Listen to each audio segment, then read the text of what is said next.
ఎందుకంటే మీరు అందరూ కొనుక్కున్నారనంటే తప్పు. ఇప్పుడు కొనుక్కున్నది ఎవరో, అమ్మింది ఎవరో ఏమన్నా ఉంటే వాస్తవాలు బయట పెట్టాలి. అదే సమయంలో ఈ ఆరోపణ ఎందుకు వచ్చింది?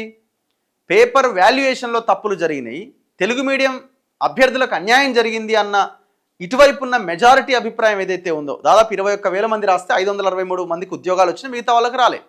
అందులో తెలుగు మీడియం వాళ్ళు కోర్టుకెళ్ళారు.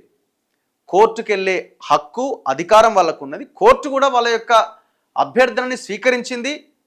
మళ్ళీ పేపర్ రీవాల్యుయేషన్ చేయాలని కూడా చెప్పింది. ఇప్పుడు ఎవరు అంటున్నారు కోట్లు పెట్టి కొనుక్కున్నారని? ఎవరో ఒక పొలిటీషియన్స్ అంటున్నారు. కానీ ఈ అమాయకులైనటువంటి నష్టపోయినటువంటి అభ్యర్థులు కానీ ఇంకెవరు కానీ అనట్లేదు.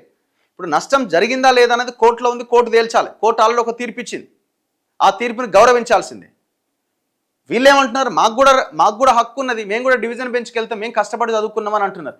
నేను కూడా కొంతమందితో అక్కడ ఇంటర్వ్యూ చేయడం జరిగింది. అందులో కూడా పేదవాళ్ళు ఉన్నారు పాపం. వాళ్ళు కోట్లు పెట్టి ఇది ఇది ఇది కరెక్ట్ కాదు.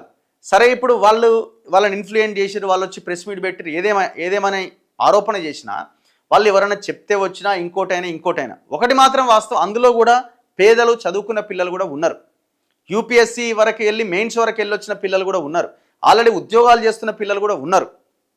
సో కాబట్టి మనం ప్రతి ఒక్కరిని 563 మందికి 563 మంది పెట్టి కొన్నారు, 563 × 3 కోట్లు 1700 కోట్లను ఒక ఆయన బీఆర్ఎస్ ఆయన మాట్లాడుతున్నారు. అది తప్పు.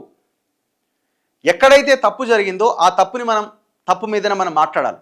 ప్రతి ఒక్కరూ అట్లా చేసిరు అనడం కరెక్ట్ కాదు.